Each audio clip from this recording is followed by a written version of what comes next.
Welcome to Balance of Forces, an independent platform that provides current affairs and business analysis. And in this specific episode, we look at Elon Musk, talking my personal favorite discussion points around tech, internet, and everything that has to do with space. My name is Badon Khotokwane, and I'm joined by senior analyst Jamie Mighty. Jamie, how are you, brother? I'm good. Fantastic, man. What is the book about? So the book that we're discussing today is actually, the full title is Elon Musk, Tesla, SpaceX, and the Quest for a Futuristic Future. Uh-huh. So the topicality of this book arises because Time magazine just recently published their Time Person of the Year, and they chose Elon Musk, and they had a very romantic narrative about Elon Musk, and we thought it's useful to go to this book, which was written in 2015 by Ashley Vance, and actually to explore, it was published in 2015, explore this idea of Elon Musk, the man, the myth, the legend, and just try to see what value does that particular book bring to the present moment and understanding of this man who is now Time Person of the Year and is being positioned as somebody who is crafting the tech future of humanity. What does the book cover? Let's just go high level. What does the book cover? So the book actually covers a variety of things, but so it starts off by discussing how Ashley Vance got the interview and Elon as he was in 2015. Then it goes into his childhood, takes us into his upbringing, takes us actually into his roots, his mother's side, which had roots in Canada and America. Then it takes us to the South African side, discusses his South African side of the family, his upbringing, and how he then came to some critical moments in his life, like his father buying him a computer, him participating in some extracurricular activities, learning how to code, designing gaming software at the age of 12, winning a prize for that software. It takes us to his trips to Canada, his academic journey from the University of Ontario to the University of Pennsylvania, then the move to America. Takes us through his first companies, which was Zip2. Then it moves us into the X.com, which then became PayPal. Then it takes us into the SpaceX journey, and then the Tesla journey. And then it discusses the developments, and it climaxes at the point wherein Elon is struggling with finances around about 2007, 2008. These companies are potentially about to fail. Discusses how he navigated that and how these companies came to be winners. And of course, as we are having this conversation now, the developments have been that Elon is now the richest person on earth. 100%. His companies are valued, Tesla over $1 trillion and SpaceX in the multiple billions. And this is the context of the conversation. And the book traverses a lot of that. It's interesting to look at how the book stands the test of time, because as I've said, it was published in 2015, and it gives a lot of insight and perspective, and I think that's valuable. Okay, before we get into the book, I want to talk about the author. Ashley Vance. Who is he? What is his credentials?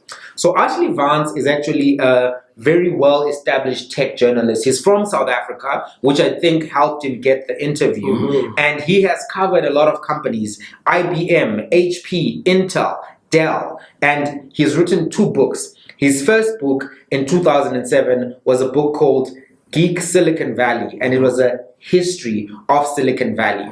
And then after that, he wrote in a lot of other serious publications: The Economist, Chicago Tribune, Globe and Mail, International Herald Tribune, CNET. So at the time when he started writing the Elon Musk book, he was a very well-established tech journalist, and he was then able to get interviews with Elon Musk's inner circle, some family members, as well as prominent members of Silicon Valley. So because of his positionality in the tech journalism industry, he was able to get a lot of insight into the workings of the Musk inner circle, as well as just the broader debates and discussions around Silicon Valley. So he actually explores in the book concepts such as tech innovation, which tech innovation matters, the history of tech innovation, when did tech innovation slow down, when did it speed up in Silicon Valley, those kind of things. How would you categorize Ashley's writing style? Is it clear? Is it understandable? Is it interesting?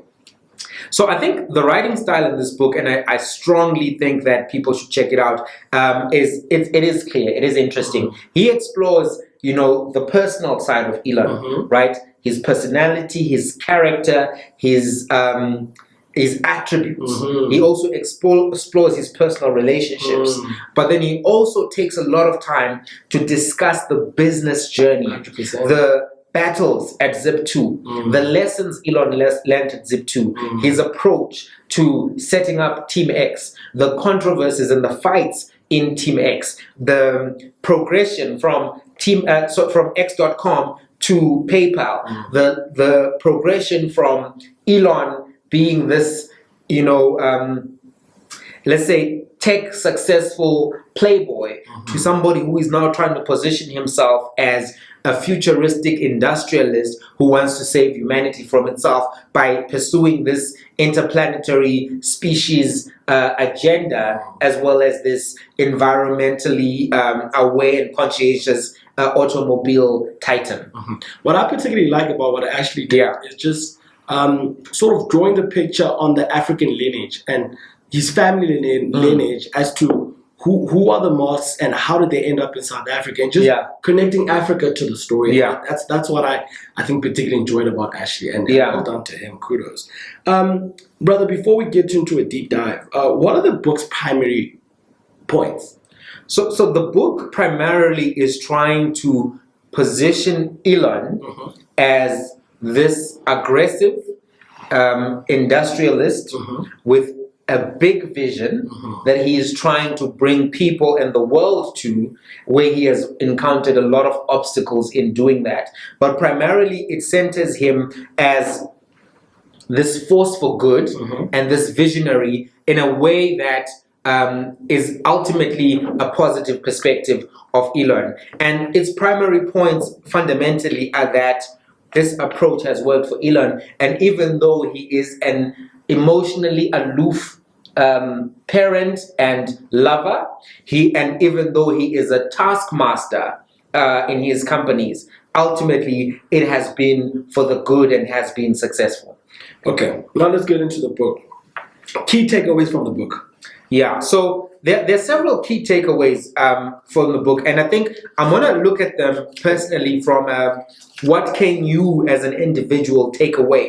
One thing that the book demonstrates clearly is that Elon Musk has a strong work ethic. Even before he had university qualifications, he even took on very hard and impossible jobs as a general employee in Canada. One of the jobs that he took on was super dangerous, and he was one of 3 people who stayed on doing it after a month. I remember cleaning out the boiler. Exactly, cleaning out the boiler. So that's number one. That's strong work ethic. I think anyone who's watching can take away that if I'm trying to get to a path of success, one of the principles I need to have is that of a strong work ethic. Number 2, Elon is hyper ambitious and optimistic. And I think he always enters a space and tries to see what can I do to win, and what are the people in the space missing, and what can we do. And often he will get into spaces and he moves industries because he will take what is a joke and make it a real thing. So for instance, the electric vehicle market was viewed as a joke and hobbyist sector. But obviously now in 2021, we have the hindsight of perspective because Mercedes, all of these big cars, GM, BMW, everyone is trying to make electric cars. So Elon was well ahead of the curve. Not just like these hybrid, full-on 100% electric. Exactly. But the same applies to private space exploration. It was considered to be a billionaire dream and fantasy, a playboy fantasy, but he's actually made it a realistic thing. And SpaceX, as we know, has secured a massive contract from NASA, something that has not been done, I think, since 1970 something. 100%. So I'm not done with the lessons. So the other one is that Elon focuses on present work, but also on future projects simultaneously. So while he is launching, his first rocket, he's already working on his second rocket, and they're already developing the third rocket. And I thought that was an impressive thing, because he's not just planning for the now, even if he is delivering on the now. He's able to say, this rocket is coming next, that rocket, and he has now delivered on some of those rockets. And even now, as we're talking about Time Person of the Year, Elon is talking about other rockets 100%. That they're going to be working on, 100%. And he's even talking about how that SpaceX may go broke. So I think that's important. He also sticks to his guns. So not only is he ambitious and optimistic, but he sticks to his guns, because a lot of these companies have gone through very tumultuous periods where the media was criticizing them, the markets were betting against them, the stock was being shorted, and no one believed that it could be done. And Elon was able to raise his own money, put his own money down, stick through it to the position where there's success. It's always easy to say that there was going to be success when the result is now on the scoreboard. What is more difficult is to have the faith to walk through the naysaying, to walk through the negativity, and deliver that success in a position of hostility. So I think that is something that is quite critical about Elon, is that he's able to take that and use his resolve, so to speak, to his advantage. The other one is that Elon understands the game of communication and the game of presentation. He took time to develop his communication skills. I mean, when you watch him now, he doesn't look like an excellent communicator, but if he had to do all of that just to get there, you can imagine how bad he was to begin. So, I mean, the shy kid in that, Exactly. So now he is where he is. And also, he took business lessons away from his other failures, because he was kicked out of management in the first company, Zip2. And when he moved on, he made sure that he retained majority shareholdership, control as chairperson of the board, and even CEO. So sometimes when you look at the journey, you see that Elon, in his later projects, made sure that he was always in control of his businesses. So he took lessons from his failures and used them to his advantage in the future. And if he had not had control of the companies, as they were going through turmoil, they would have kicked him out and 100%. Done simpler things to say, look, Tesla has done so much. Let's sell this to a legacy. Let's sell this to Mercedes. Let's sell this to BMW. 100%. Let's make money off the software. 100%. But Elon was able to stick to it. Yeah. Exactly. And also, I took an appreciation that Elon actually took time to work on policy papers, position papers, business proposals, developing the ideas that he had around banking, around transportation. So it's not like a guy who was just showing up with he actually, as he was working for research institutions, as he was working for other people, would actually take the time to develop the academic and strategic thinking around what he was trying to do. And even Kimball, his brother, who has been along with him for a lot of the ride, would actually do the same thing. Let's say, look, what was our business plan? This business plan needs to be modified. So as much as people talk about Elon in terms of work ethic, ambition, in terms of optimism, resolve, being a savvy investor, we also need to point out that he took the time to do the research and the planning, and these are valuable things. That reminds me of the in the book where the author talks about the bank in Canada, the Bank of Nova Scotia, around how he put together a whole report to show that we can actually make money off debt in third world countries. And the CEO disregarded it. And that's when he saw that the banking sector was in need of disruption. 100%. So, I mean, those are things that I take away from the book, and I think are valuable lessons that I can even try to apply in my own life. 100%. Brother, let's before we get to the criticism, let's look at the compliments. How do you compliment this book? So, great work was done in this book in giving a balanced view of who Elon is, because it does point out his aggressive management style. It does point out how he was really churning through brilliant individuals at a high rate. The turnover rate in his company is really high. So it doesn't paint him as a messiah.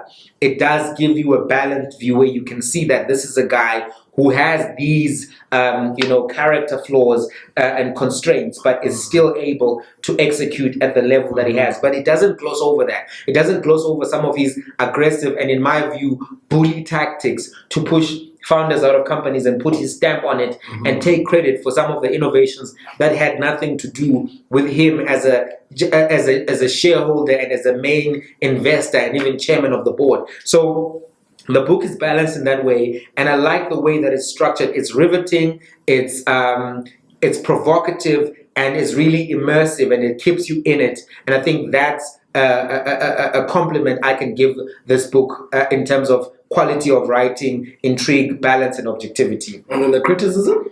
So one of the criticisms I have of this book is that sometimes it does too much in praising Musk. As much as it has balance, it does sometimes over. I mean, they sort of puff him to this, super genius that sort of a deity of some sort. And, exactly, and I think that sometimes is over generous. Yeah. The other thing I don't like is that they don't discuss Kimball Musk as much as they need to, because he was there throughout, and at critical moments he played a critical role. 100%. Even giving Elon his last million, saying if we go to hell, we'll go to hell together at the time when his companies were about to collapse. 100%. So Kimball, to me, seems to have been a critical co-pilot in this, but his role is diminished. His journey is diminished, and his participation in all of this is diminished. And even though it's a book about Elon, if there is such a critical co-pilot in his journey, right? Because a lot of time is spent discussing his romantic relationships,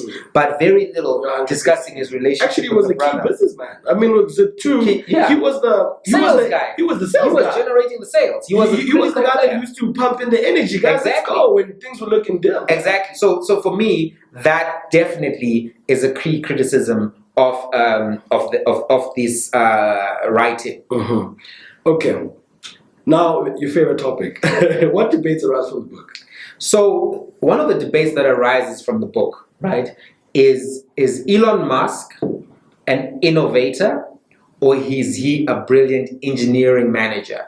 Or if we put it a different way, is he an innovator, or is he a general? Is he a captain? Because what you see is that he's able to bring lots of engineers into a room, maintain the energy and morale of the team, maintain a strong work ethic where people are working 16 hours a day for the companies that he has led, But at the same time, when you look at the story, you don't see innovation coming directly from him. You don't see good management coming from him, because missed deadlines, this turnover rate that we're discussing, the churn of workers, is not indicative of good people management. But Jamie, do we not give him credit for at least spotting, what the innovators spot, or being able to merge different sects of the industry into one? Exactly, which is why there's that conversation. Okay. Is he an innovator, or is he a good engineering manager, or even a good general? Because bringing talented people into the room, scouting talent, that's part of a general's job. You need to get good soldiers to train. Putting those soldiers to work to produce the output, that's also good. So there is that debate. And there's also another debate around whether or not the ends justify the means. Because Elon has reached this role and position in society where he's Time Person of the Year, where he is given such status in the tech society, in the business society, and in the celebrity society. But he broke some rules and ethical codes to get there, pushing people out of their companies, taking part in some, showmanship, which was like a little bit of trickery, because so is all of that justified if you win? That's one of the debates that the book brings up, and I think worth pointing out. There are more debates that come up here: nature versus nurture, whether or not Elon is a product of his upbringing, or whether or not he's a product of his own work ethic. Because a lot of engineers in the background, a lot of adventurers in the background, a lot of brilliant people who basically molded him into what he is. So is it a nature or a nurture thing? So those are some of the debates that arise. Unfortunately, we don't have time to debate them, but perhaps we'll do another episode where we just dive in. 100%. Brother, give us additional books to enhance the reading experience of this specific book. So there are several books. There's one on the founders of PayPal. Just looking at them as a cohort. We're going to put that in the screen right now. And then there's also another book which looks at Peter Thiel himself, one of the co-founders of PayPal. So that one, CEO after they checked them exactly. So that one is also valuable reading. And then we have one here that is called The End of Money. That is by David Buckham, Robin Wilkinson, and Christian Strollo, if I'm probably missaying it. But this book is useful because it looks at crypto, it looks at the tech market, and all of the relationships between those three things. Because Elon has been very influential, as you've said, in the crypto, especially backing Dogecoin. And in fact, this year, benefiting from promoting Bitcoin and then selling his Bitcoin and making a profit. Okay. Would you recommend this book? That's the most important question. So I would definitely recommend this book. This is a must buy. It's a must keep. I think there's a lot of lessons in this book that you can return to. And also I think that even the book itself has a certain energy that you feel as you go deeper and deeper into it. It actually starts provoking you to also start thinking beyond what you can see. Because Elon was always dealing with basic business at some point, but thinking interplanetary, thinking, going to space, thinking at a high level. Exactly. And I think we also sometimes need to provoke our own thinking to another level. And so for me, this book, must read, must buy. Okay. What about you? Look, because you read it. It's a fantastic book. Key lessons is the importance of science, technology, engineering, and mathematics. Yeah. It's honestly like that's where you understand the real work. That's where the real work is done. Yeah. And as a nation in South Africa, as we try and rebuild our economy, as we try and reskill our labor pool, as we're talking about the education system, as we're speaking about a lot of these things to really reenact the economy and digitize the economy. Science, technology, innovation, and mathematics is a key element of this. And I think it really just stamps those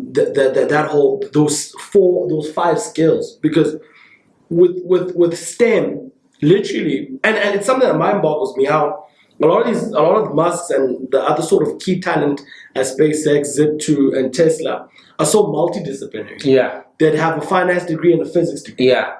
This engineering, that engineering. You know what I mean? And I found that, in South Africa, you don't get that a lot. And we need our universities to actually start allowing people to do that more, because they don't allow a lot of times interdisciplinary study. They don't allow you to do finance whilst you're doing engineering. They don't allow you to do economics whilst you're doing engineering. So we need more flexibility. American universities are very good at that. They allow you to do multidisciplinary studies. If you can qualify to enter both of the schools that you apply to, they'll let you do it. You'll figure out your schedules, etc. And they create enough space for people who are doing that to have schedules that balance. Jamie, give us a metric. What makes a good book? So we talk about this all the time. What makes a good book? It's relevance, the level of information, the conceptual richness of the book, the objectivity of the book, the vocabulary of the book in terms of can it build the vocab of developmental learners or readers, the ease of reading, whether there's a golden thread and whether there's a high impact from that particular book to the reader, to society. I think that this particular book achieves all of that. 1 to 10? I would give this book 8.5 out of 10. 8.5. That's very good. Because it's also stood the test of time. Stood the test of time. I think it's gonna wine. It's gonna mature very good. Yeah, because we're reading it now 6 years later, 100%. right? And even if you read it now 6 years later, it's still going to be a powerful book. And no one has come and refuted and said, no, this guy's facts are wrong on this. So it's really stood the test of time as a journalistic work and as a robust biography of the man. And even though the success that he has and enjoys now is definitely exponentially more than in 2015 when the book was written, the fundamentals of the book and the fundamentals of its analysis, I think, stand the test of time. And that's always a quality measure of analysis. 100%. Ladies and gentlemen, that's all the time that we have, unfortunately. Let us know what you think about the book. Please read the book. If you've read the book, let us know what you think. Comment, reply, and then I'd also like you to actually suggest books for us to review in the next episode. We had the first book by Peter de Deutsch, Stellenbosch Mafia. This is the second book by Elon Musk. So recommend books for us. That's all the time we have. My name is Badon Kozokwane, Jamie Mighty, Senior Analyst, and that's all the time we have.